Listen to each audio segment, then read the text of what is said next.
Je me suis jamais sentie aussi proche de mon grand-père, mon arrière-grand-père que j'ai jamais connu. Et cette idée de continuer le travail qu'ils ont fait, ça devient comme une évidence. La nature a une grande influence parce qu'à chaque fois, ça me donne des émotions. À chaque fois, ça me prend d'une manière différente. Ce projet, pour moi, c'est un projet à vie. Je me promène dans ces forêts depuis que j'ai 4 ans.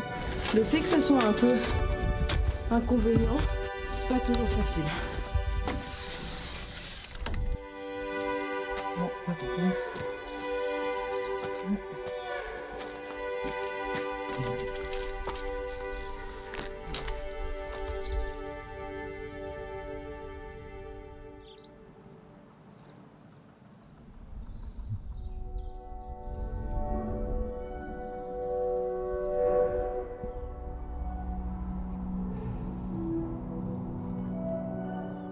Tous ces points noirs sont des châteaux forts en Alsace. J'adore.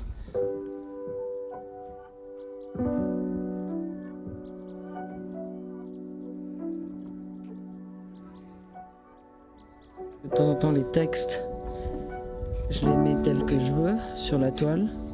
Et d'autres moments, c'est un peu au hasard. Et donc, quand c'est au hasard et que ça se met bien, c'est toujours une hyper belle surprise.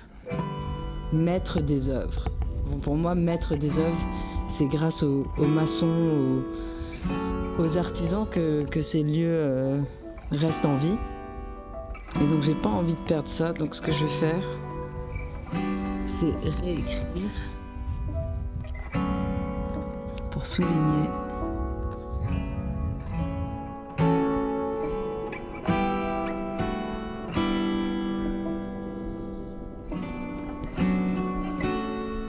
Maintenant que je me concentre vraiment sur l'histoire, le lieu, c'est comme si je redécouvrais comme quand j'avais 4-5 ans où j'étais là, waouh, à m'imaginer des histoires ou quand nos familles nous racontaient les histoires des lieux, ou on inventait des contes. Moi, c'était plus mon enfance, de courir dans les bois, dans les bottes, chercher des poteries.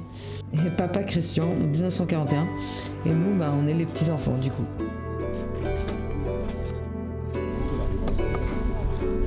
C'est juste incroyable de voir ça, parce que moi, j'ai pas accès à ça.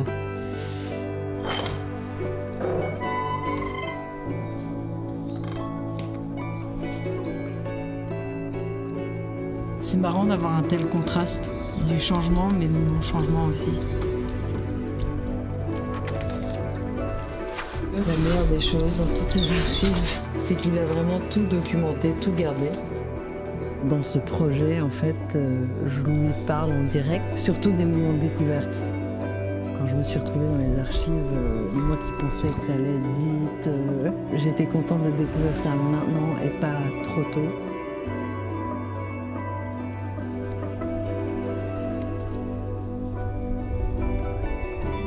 Ces lieux, je les trouve tellement beaux, en toute saison, de manière différente à chaque fois que j'ai envie de les garder en vie, quoi.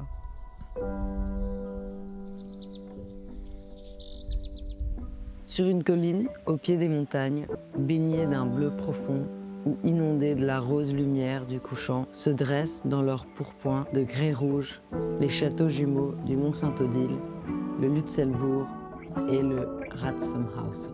Et je suis intriguée parce que, comme je suis pas allée depuis que je suis petite, j'ai pas du tout le souvenir.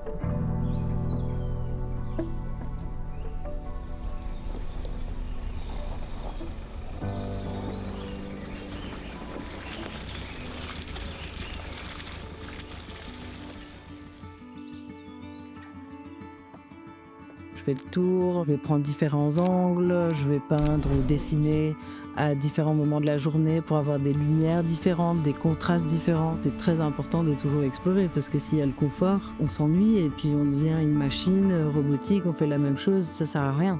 Ce qui est hyper impressionnant, c'est la hauteur de la structure. Et on voit à cet échelle-là les détails des colonnes qui sont juste incroyables. Le travail dont on a pu faire, en tout cas moi, je peux vous dire, c'est celui-là.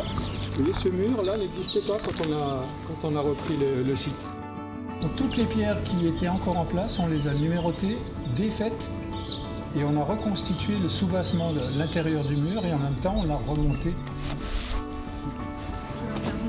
Là, c'est là où je vais vraiment ressortir le dessin. Ce que je préfère vraiment, c'est le mélange des matériels. Je le sens vraiment dans mes mains, j'ai envie de toucher la feuille.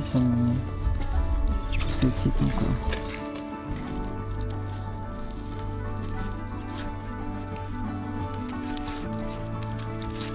Je vois que vous avez peint parce que vous avez de la peinture sur les doigts. On progresse en fonction des moyens disponibles.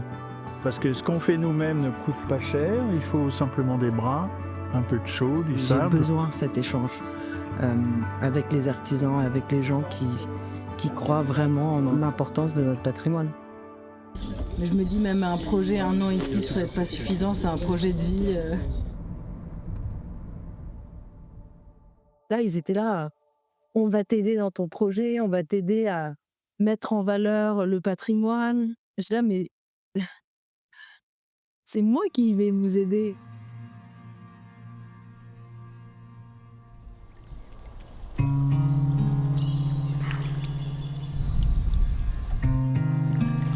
On passait des heures ici, nos mains, on avait tellement froid. On faisait une compétition d'abord qui trouvait le meilleur bout. Parce que on voulait avoir le plus beau dessin entre cousins. Et après on faisait semblant, on disait waouh, il y en a plein ici. Et puis après il y avait mon cousin ou mon frère qui venait là, et puis après moi je partais de l'autre côté en me disant que j'avais repéré des bouts de poterie où c'était très orange. Et on cherchait, et en fait cette fierté de rentrer, de le montrer à mon grand-père en disant tu penses que c'est quoi ça? C'est le dessin de quoi? Ça représente quoi? Et après, si le bout était assez beau et important dans son dessin, et il avait le droit d'aller dans le placard, dans l'entrée, où il y a plein de bouts comme celui-ci.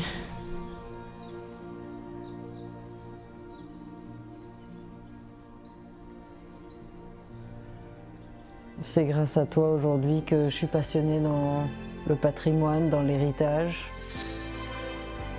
C'est grâce à toi que je suis la personne aujourd'hui qui voit l'importance de raconter ces histoires. Je suis l'artiste que je suis aujourd'hui. Grâce à tes histoires que tu nous as racontées depuis qu'on est petit, de prendre le temps de nous montrer des lieux qui ont eu beaucoup d'importance pour toi.